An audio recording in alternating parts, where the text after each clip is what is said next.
ನಮಸ್ಕಾರ. ಜೀನಿ ನ್ಯೂಸ್ ವೀಕ್ಷಕರಿಗೆ ಸ್ವಾಗತ. ಎಲ್ಲ ವೀಕ್ಷಕರಿಗೆ ನಮಸ್ಕಾರ. ನಾನು ಸಂಧ್ಯಾ. ಬೆಂಗಳೂರಿನಲ್ಲಿ ರಸ್ತೆ ಅಪಘಾತಗಳಲ್ಲಿ 30% ಪಾದಚಾರಿಗಳ ಸಾವು. ಸಚಿವ ಕೃಷ್ಣ ಬೈರೇಗೌಡ. ಬೆಂಗಳೂರು ನಗರದಲ್ಲಿ ಪ್ರತಿ ವರ್ಷ ಸಂಭವಿಸುತ್ತಿರುವ ಅಪಘಾತಗಳಲ್ಲಿ 30% ಪಾದಚಾರಿಗಳು ಸಾವನ್ನಪ್ಪಿದ್ದಾರೆ ಎನ್ನುವ ವಿಚಾರವು ಇದೀಗ ಬಹಿರಂಗವಾಗಿದೆ. ನಗರದಲ್ಲಿ ಪ್ರತಿ ವರ್ಷ ಸುಮಾರು 1,000 ಮಂದಿ ರಸ್ತೆ ಅಪಘಾತಗಳಲ್ಲಿ ಸಾವನ್ನಪ್ಪುತ್ತಿದ್ದು, ಅವರಲ್ಲಿ ಸುಮಾರು 30% ಪಾದಚಾರಿಗಳೇ ಆಗಿದ್ದಾರೆ. ಸುರಕ್ಷಿತ ಹಾಗೂ ಸುಗಮ ಪಾದಚಾರಿ ಮಾರ್ಗಗಳು ಲಭ್ಯವಿದ್ದರೆ ಇಂತಹ ಅನೇಕ ಅಪಘಾತಗಳನ್ನು ತಡೆಯಲು ಸಾಧ್ಯವಾಗುತ್ತದೆ. ಈ ನಿಟ್ಟಿನಲ್ಲಿ ಸಾರ್ವಜನಿಕರು ಸಹಕರಿಸಬೇಕು ಎಂದು ಸಚಿವ ಕೃಷ್ಣ ಬೈರೇಗೌಡ ಅವರು ಹೇಳಿದ್ದಾರೆ.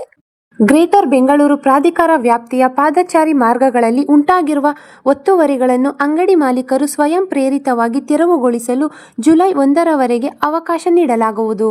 ಜುಲೈ 1ರ ನಂತರ ಸುರಕ್ಷಿತ ಪಾದಚಾರಿ ಮಾರ್ಗ ಅಭಿಯಾನವನ್ನು ಆರಂಭಿಸಲಾಗುವುದು ಎಂದು ಗ್ರೇಟರ್ ಬೆಂಗಳೂರು ಅಭಿವೃದ್ಧಿ ಸಚಿವರಾದ ಕೃಷ್ಣ ಬೈರೇಗೌಡ ಅಧಿಕಾರಿಗಳಿಗೆ ಸೂಚನೆ ನೀಡಿದ್ದಾರೆ.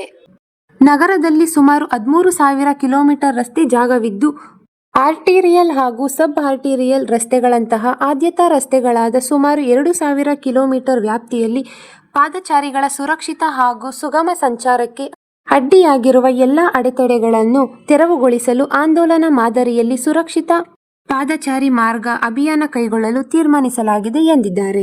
ಪಾದಚಾರಿ ಮಾರ್ಗಗಳು ನಗರದ ಸುಮಾರು 1.5 ಕೋಟಿ ಜನರ ಆಸ್ತಿಯಾಗಿದ್ದು, ಸಾರ್ವಜನಿಕರಿಗೆ ಯಾವುದೇ ತೊಂದರೆಯಾಗದಂತೆ ತಮ್ಮ ವ್ಯಾಪಾರ ಚಟುವಟಿಕೆಗಳನ್ನು ತಮ್ಮ ಜಾಗದ ಮಿತಿಯಲ್ಲಿಯೇ ನಡೆಸಬೇಕು. ಸುರಕ್ಷಿತ ಪಾದಚಾರಿ ಮಾರ್ಗಗಳ ನಿರ್ಮಾಣ ಜನರ ಬಹುದಿನಗಳ ಬೇಡಿಕೆಯಾಗಿದೆ. ಸುಪ್ರೀಂ ಕೋರ್ಟ್ ಆದೇಶವನ್ನು ಗೌರವಿಸಿ ಎಲ್ಲರೂ ಒತ್ತುವರಿಗಳನ್ನು ತೆರವುಗೊಳಿಸಲು ಸಹಕರಿಸಬೇಕು ಎಂದಿದ್ದಾರೆ. ಮುಂದುವರೆದು, ಪಾದಚಾರಿ ಮಾರ್ಗಗಳು ಸಾರ್ವಜನಿಕರ ಸಂಚಾರಕ್ಕಾಗಿ ನಿರ್ಮಿಸಲಾಗಿದ್ದು, ವಾಹನ ನಿಲುಗಡೆಗಾಗಿ ಅಲ್ಲ ಎಂದು ಹೇಳಿದ್ದಾರೆ. ಜುಲೈ 1ರಿಂದ ನಗರದಾದ್ಯಂತ ವಾರಸುದಾರರಿಲ್ಲದೆ ರಸ್ತೆ ಬದಿಯಲ್ಲಿ ನಿಂತಿರುವ ವಾಹನಗಳಿಗೆ ನೋಟಿಸ್ ಸ್ಟಿಕ್ಕರ್ ಅಂಟಿಸಲು ಅಧಿಕಾರಿಗಳಿಗೆ ಸೂಚಿಸಲಾಗಿದೆ. ಸ್ಟಿಕ್ಕರ್ ಅಂಟಿಸಿದ ಬಳಿಕ 7 ದಿನಗಳ ಕಾಲಾವಕಾಶ ನೀಡಲಾಗುವುದು. ನಂತರವೂ ವಾಹನಗಳನ್ನು ತೆರವುಗೊಳಿಸದಿದ್ದಲ್ಲಿ ಜುಲೈ 10ರಿಂದ ಟೋಯಿಂಗ್ ಮೂಲಕ ತೆರವುಗೊಳಿಸಿ ಹರಾಜು ಪ್ರಕ್ರಿಯೆ ಕೈಗೊಳ್ಳಲಾಗುವುದು ಎಂದಿದೆ. ನಗರದ 5 ಪಾಲಿಕೆಗಳ ವ್ಯಾಪ್ತಿಯ ಸುಮಾರು 2,000 ಕಿಲೋಮೀಟರ್ ಪಾದಚಾರಿ ಮಾರ್ಗಗಳಲ್ಲಿ ಕಂಡುಬರುವ ನ್ಯೂನತೆಗಳನ್ನು ಸರಿಪಡಿಸಲು 70 ಕೋಟಿ ರು ಅನುದಾನ ಮೀಸಲಿಡಲಾಗಿದೆ.